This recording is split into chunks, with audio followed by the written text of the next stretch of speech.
Good morning, everyone. Unfortunately, I'll be your MC for the day. No more pretty faces.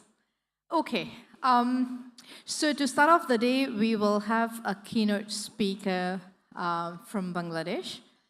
She is Madam Farah Kabir. She's the country director, Action Aid Bangladesh. She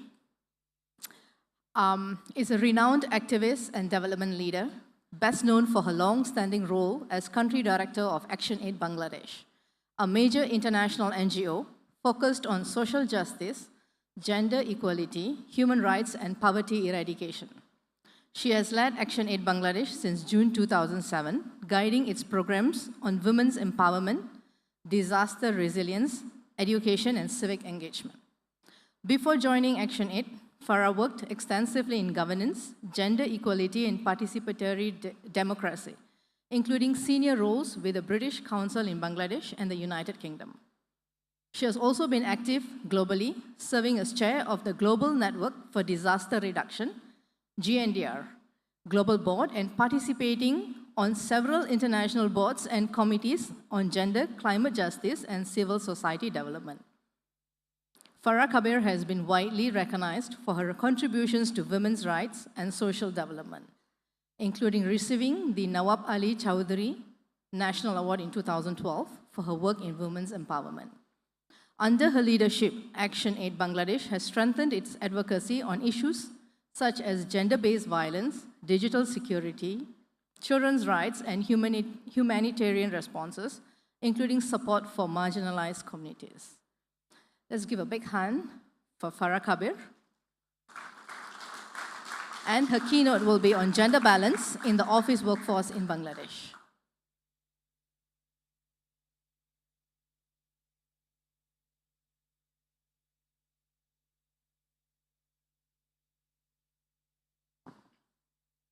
Assalamu alaikum. Good morning. Is it a good morning? Are you all awake? Because you've had, I understand you've had some fantastic cultural programs. So I'm sure you're not looking forward to this discussion. But it's lovely to see all of you from different parts of the world.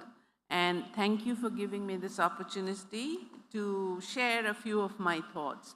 I understand that you've been discussing networking and you've been discussing technology and higher education. The reason I think I was invited to speak is to make it inclusive and to try and understand how it is important to have the gender balance in the workplace and how to be inclusive. So I'm going to share a few thoughts with you. Gender equality or balance in the workplace is often spoken of, but I wonder if it's understood and recognized, because from where I stand, it is more about the human rights. And it's a cornerstone also of sustainability, sustainable development, progress in any country, especially in the Asia-Pacific region and for the LDC countries. Now, attention is being paid to gender balance, you may say. However, I don't think it is something that can be done just through a techno-fix. And therefore, it's important to understand that we have to dismantle some of these perspectives, some of the practices, and the reforms. And organizations alone cannot do that. So in a workplace, it's important to have balance. Imagine a slide, if you sit on the bottom part, the top part goes on. It's never equal, but we want that it needs to have the balance. And women remain underrepresented, maybe not in some of your countries. Some like Vietnam and other countries I've visited, I've found that there are more women working, but generally it is underrepresented. And they're not in the decision-making places, in the power structures, in the, because of the embedded social norms, there's still not enough meaningful participation of women in political spaces, even in organizational workplaces. So inequality is structural, not accidental. Now, I just wanted to kind of take you through some of how I perceived it and the conceptual framework. The workplace gender equality often assumes a linear trajectory. Policies lead to inclusion, which leads to equality. Feminist political economic scholarship challenges this assumption. And we are talking about emphasizing that gender inequality is reproduced through intersecting systems of power. Now, it can be political power, like we just have the coming elections, and we don't see enough women as candidates or being able to participate. So that means women's representation in parliaments, cabinets, policy setting institutions will not be sufficient, and that will determine what the labor laws, budgets, and social protections are going forward. And in organizational power level, control over leadership, recruitment, remuneration, and accountability mechanisms is also there as imbalance. We need to understand that economic incentives in the labor market, productivity, legitimacy, and workforce sustainability can only help to bring that. And social norms and care systems is also at the root of some of the gender imbalance. Now, change in one domain will not necessarily lead to the balance, because without shifts in other areas, symbolic outcome may happen, but not the change. So we need things like flexible working policies, childcare infrastructure, and look at the responsibilities of women in society as ascribed. And leadership remains overwhelmingly male-dominated. So we have to bring in and support women leadership. And education gains not reflected in the workplace. Now in Bangladesh, if you go around the country, you will hear people saying that of the top 20 meritorious students, 14 of them are women. If you look at the participation of women in primary education, it is a huge number. But they're not the same when it comes to leadership in workplace. And that is true in the LDC countries. Now, we have found that in the LDC countries, women's education, health, labor force participation remains deeply gendered, and women are disproportionately concentrated in informal sector, low-paid jobs, insecure employment, particularly in LDCs where formal office-based work remains limited. Now, if you go around this country, my country, you will find there are a lot of women in the informal sector, not so many in the structured formal sector. Women's political representation across the region remains uneven. Now, Vietnam has achieved relatively high levels of female parliamentary participation. Many countries continue to lag due to party gatekeeping, campaign of financing barriers, and patriarchal norms. Now, we have been lobbying, and as you know, I'm part of different networks and on. We've been asking that women should be more in parliament and politics, and we are told, where are the women? We can't find them. They don't have the money, so they can't campaign. And of course, what they softly say is, they're not fit to do the gang war, the street fights that you have to do if you are in politics and competing with men. So I always question, we normalize the violence instead of trying to deal with it and get rid of it. Now, what is gender balance? I've just been talking about. That is representation. So who is at the table? Resources. Who gets paid and promoted? Responsibility. Who carries the unpaid care work and respect? Who is safe and heard? So safety, security, again, features in all the conversations we have about gender balance. And I think you will all agree with me that it's not just a moral argument.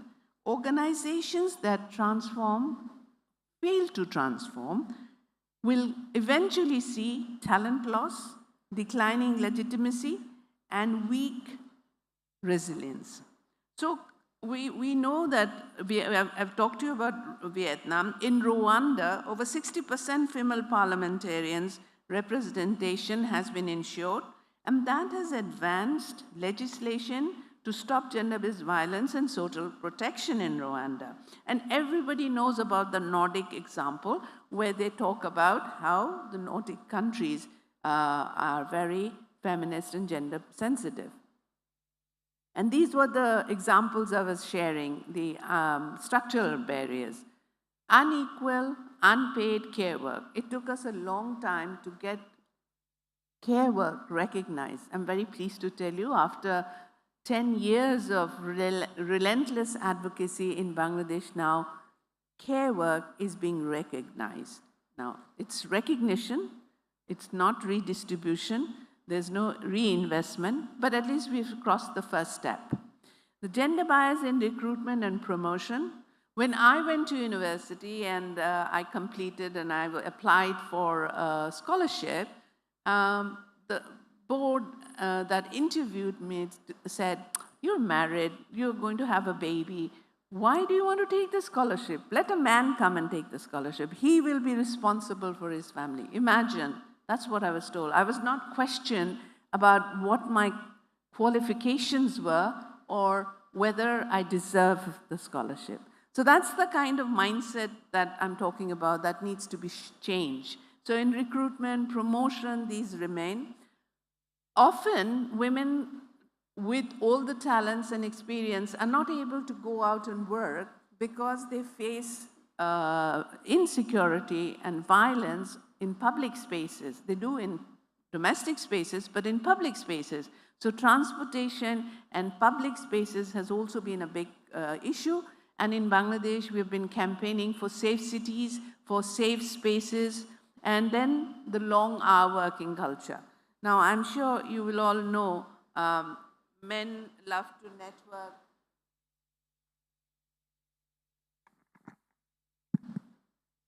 They often love to network by having the tea at the coffee stall and the cigarette. You know, after joining ActionAid, I realized that I was missing out.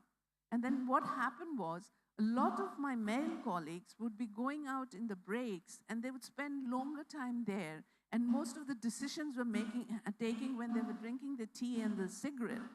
Now, it was a question, do I start smoking? Or do I just join them, have the tea, and understand what they're saying? So we have this habit of taking on some of our decisions not within the structured time and also practice long hours. After I joined ActionAid, I found after all the tea, networking, cigarette, they would come at 4 o'clock and start the team meeting. And the women didn't know what to do because they had to go home, cook for the family, look after the children, and do all the care work. But then if they left the office, they would be seen as not committed, not professional, and so they just went along and they suffered. So I introduced this practice that no, you cannot start a meeting at 4 p.m. If you have to have the meeting, it should be within the working hours. And I think we saw some good results there. Now, safeguarding is also important. There is harassment, there is a lot of which limits participation. Now, harassment sometimes is obvious, it can be seen, it's so visible, and then there is the subtle way of, oh, come on, you're a woman, you won't understand. Oh, please, you can't take on this difficult, there's disaster happening, and you can't be going for relief response. But that wasn't true. I met a colleague in my office, she said, why can't I go and do the disaster response and relief work? I'm capable, and my family will understand. So these are the changes that I have seen happen, but didn't happen overnight. And then the gender balance must be through dignity, trust, and also we have to ensure we have zero tolerance for any kind of harassment or any kind of violations. And just a quick, because I'm with ActionAid, I can't help but talk about our organization. We've 49% women. There's a commitment to gender balance. We have the feminist leadership ingrained in all the work we do, and there's zero tolerance for abuse. And that applies for all gender, third gender, it's not just for women. So it was important when I took on this role of leadership that we be sensitive. And what I practice at my workplace, I could take it out to the public domain. I could talk to the policy makers of Bangladesh that you have to have flexible working hours. You need to support women during maternity. And you know, it took us about 5-6 years of labor advocacy to get to 6 months paid maternity leave. And then we started talking about paternity leave. So all these shifts have happened and in the last 15 years. And then in our organization, you know, we know today, we understand today that there are issues of infertility and women need to have infertility treatment. So we incorporated that. Then there were women who adopted, men also who adopted. So there was no provision other than biological children in the policies of the organization. So we brought all that and we ensured that we had care as collective responsibility, a very well-managed, well-run creche, and my female colleagues have never hesitated to work and grow. So gender-sensitive culture is important. Behavior change is important because as you all know, we may have the best strategy. Now I found out about 15, 17 years ago that the best gender policy was available in the Bangladesh Tobacco, British American Tobacco Company. Yeah, they had done the exercise and they had a fantastic strategy. Whether they implemented or whether it made a difference is a different question. So you can have a well-written strategy, but culture eats strategy for breakfast. So we have to take extra measures, we have to do the mindset changing, and we have to encourage and recognize that men, women, younger women, older women, young men with families, they all have different needs, and we could, as an organization, be sensitive. So adaptation to the lived realities, not just what we think and understand on paper. And safeguarding, as I've already mentioned, it is very well practiced in ActionAid, and this is something we have been advocating for to different organizations. We have in Bangladesh the High Court guideline. After a lot of advocacy, 2009, the Bangladesh High Court gave us a guideline. Every organization should have the safeguarding policy, need to have a harassment committee, and then the structure of the committee. All this has come into place with the intention of a gender-balanced workplace. So government need to look at equal pay. This is for the informal sector, because if you are in a university or if you are in a government office, that doesn't apply. But the private sector, informal sector, it's very important. We need childcare support. We need safe. Bhaiya, amake eta dekhte na dile ami ha. Formal sector, you need to have these policies. Informal sector is the one we are struggling with, and we want that it be recognized. Equal payment is offered. We want the organization, the employers, the manufacturers to be much more sensitive, have safeguarding, flexibility, transparency. And then a lot of the work we do is supported by development partners, by donors. We want to make sure that gender inclusion and sensitivity is not a tick box exercise, but it is actually practiced. And yeah, so gender balance requires leadership. Someone, whether you're in the organization or in the parliament, you have to take the leadership and make the changes. Policies must reflect the realities. In the LDCs, we have done a lot of work, but we still have a long way to go, and the intentional choices have to be made. And equality, equity, Inclusion is a decision. Thank you.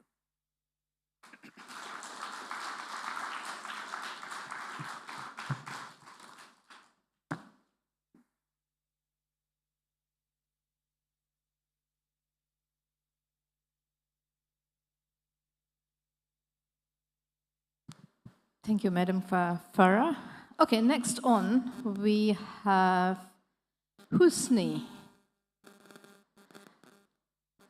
Where's Husni? Right, you're ready. Okay. Okay, Husni has given a very short profile.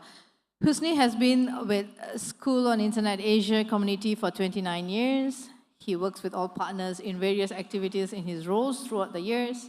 He's affiliated to KO University. Calling upon Ahmad Husni Thamrin to give a short description, a quick look into digital credentials. And the mic is this. Next. Okay. All right, got it. All right. Thank you very much for the kind introduction. And good morning, everyone. It's an honor for us, Soy Asia, to have another opportunity to talk in the plenary session of APAN. And also, it's great to be back in Dhaka, right? Today, I'm going to talk a bit on the digital credentials. Just before we do that, a brief introduction. Probably you know, but this is just another slide that we used from last year when our director, Professor Keiko Kawa, gave her talk in the plenary. We have partners from Nepal in the west up to Timor-Leste in the east. And we've been almost 30 years, so we're going to celebrate our 30th anniversary in Bandung, Indonesia, hosted by ITB, also part of this APAN community. And then, as an infrastructure, we have ArenaPack. We work closely with ArenaPack, and as additional, latest addition in ArenaPack is USM Malaysia, and hopefully Myran will soon connect to USM, which is also, Myran is also part of the community. So just to briefly introduce our activities in Soy Asia, we have research in the CBR, education, EBA, API, and also we have insignia, which is something that I will introduce now, and we have DASH, which I think closely related to the digital heritage, humanities, okay, here, and also we have research network. So if you see the two part here, the EBA and API, which are the two flagship education program that we have, we target mostly undergraduate students from our partner institutions, and then this is what the roadmap looks like. So we have the API and EBA and all the way up to the CBR, where they start to learn to do research. It's a very sort of a mini research project for students. And then throughout this activities, we're giving them digital credentials, or we can easily say the badges, because it has a picture like that, like a badge, right? So we sort of use digital credentials and badges interchangeably, and that's how we do it. So as much as we can, we provide our students, our learners, with the badge so that they can showcase the digital credentials to social media, to showcase their achievements through social media, mainly on LinkedIn profile, right? So, and us in Soy Asia, what we do is we engage with the community, APAN, APINIC, Apricot, ICANN, and others, and also in academia and industry, so that everyone will recognize digital credentials, because the value of digital credentials is actually in the recognitions. We can issue as many digital credentials as we want, but if no one recognizes the credentials, then that would be meaningless. So that's why we engage with the community, okay, around us. Now, this is the platform that we use to issue the digital credentials. We call it Insignia. As you may think that this is sort of a, from Insignia with S, we change it to X, right? Just to make it easy to understand, remember. And the benefits of using digital credentials instead of a paper certificates, we believe there are threefold. One is for the issuer. That is for the, for the learners.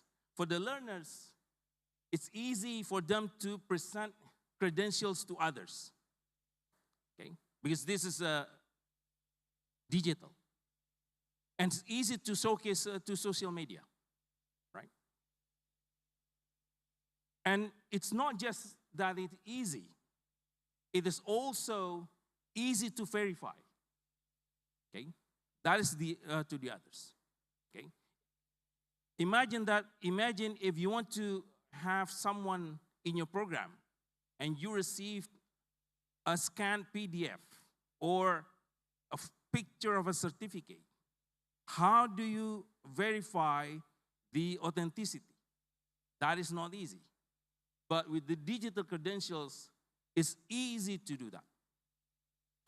And if you have your program and you become issuers, when learners share their credentials to social media, okay, they will see that there's such credentials, and they will see, oh, there's such program as well. Okay, they may look into your program and figure out what the details and of your program, and in the sense that that is also marketing of your program, right? And for you as the issuer, you can also have better transparency. If you give clear descriptions, criteria, and others, and also you can revoke if later you found out that the learners or the recipient of the credentials did, for example, cheat during the exam, for example. You can revoke it easily. With the paper certificate, there's not that easy to do that. So this is what the ecosystem looks like in the digital credentials. So imagine this Alice, let's just say Alice is a recipient, enrolled to your program, let's just call it university. Any program is fine, even like attending conference is fine as well. And then you issue credential to Alice and send it to email to Alice. And Alice can share it to social media. Social media will verify the credential before social media platform put it on the website. And also, if Alice applied to a company and with the application, she shared the digital credentials, and the company can easily verify the digital credential. So this is what the digital credential ecosystem looks like. And this is how, if you've been wondering what is the digital credential batch looks like, this is what it looks like. It has the image. This is just a visual representation of the credential. But what is important is the content there. That is like this. You have the program name, description, criteria.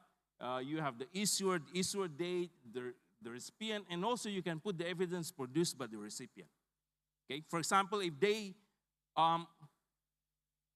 have to do presentations, you can put the presentation slides as evidence, right? So for the verification, someone can just see the details.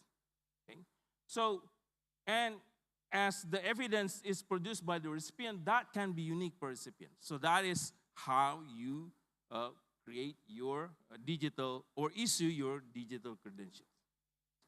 Now, the task that we have to do is to develop and expand the ecosystem, because this digital credential has not been used that much. So our task, at least in Soy Asia, we want to develop and expand the ecosystem starting from our partners. We have our partners who will issue their own digital credentials. We assist them in both technical and others. And then hopefully with that, we will join hands with our partners to engage more to others in the academia, in the industry and community, so that the ecosystem will expand.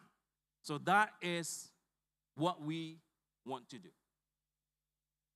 And now, the one that I mentioned earlier is what we call Insignia version 1. We use open badges for this one. Okay? The next thing that we're going to do is what we call Insignia version 2. This one we use what is called DID-VC. This is decentralized identifiers and verifiable credentials. To put it easy, this is the model by W3C, the Web Standardization Body. This is called Issuer Holder Verifier Model. Okay? What you see here, okay, at least this solves the issue of privacy. If you remember the slide where the verifier always goes back to the hosted batch server, okay, that can be a privacy risk. That is, let's just say, Husni shared the batch, the digital credential to APAN, and APAN verifies that. That is an example of a privacy leak or privacy risk. Okay? But here, the verifier can do that using cryptographic mechanism. Okay? So this is what we're going to do next. And this is what it looks like. Verifiable credential is a tamper evident because it uses cryptographic proofs here. So anything that you modify even a bit will be evident. Okay? So this is what we're going to do next.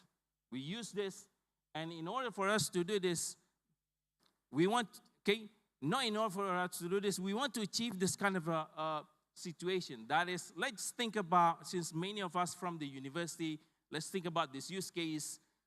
The Ministry of Higher Education issues an accreditation to your university. Okay? That is in the form of verifiable credential. And your university issues a graduation certificate to Alice, and there you also have the endorsement of the Minister of Higher Education there. That is some use case that we can think of, especially in our environment. Now, the problem there for us, since this is not something that is here now, we have to start. And for us, this is what we did in our meeting in Yokohama. On the third floor, okay, during the APAN61, we did what we call the key signing party. If you're familiar with the PGP, you know about this. Okay?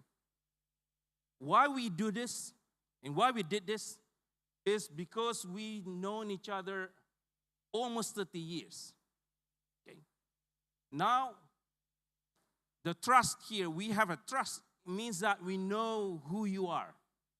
And this key signing party is to bring that in real life trust, knowing like Marcos, that Marcos is there, that is Marcos, and know what is Marcos in the cyberspace using public and private key pairs. Okay? So exchanging the keys like this with the private keys and exchanging the public keys and signing the public keys and also verifying in real life using passport, because passport is a credential, right? And we can do this and we establish the trust, meaning that here is a minimum trust that we know each other from real life to the cyberspace, and that is the start of doing the insignia version 2. Okay? And with that, we established this, what we call Soy Asia Web of Trust, as the first step toward going into the world of DID and VC. Because with this, with this DID and VC, we believe that we will achieve the credentials, especially for the achievement credentials for lifelong learning. So we have taken the first step, and we are going to take many more steps in order to do that. And we hope we can update you on our journey, and we can have further discussions on this topic. Thank you very much.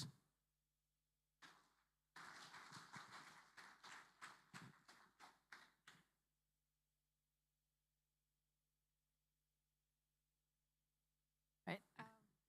Thank you, Husni. We are done for the first section of the day. And there's a tea break now, and we should resume General Assembly at 10:30. All right?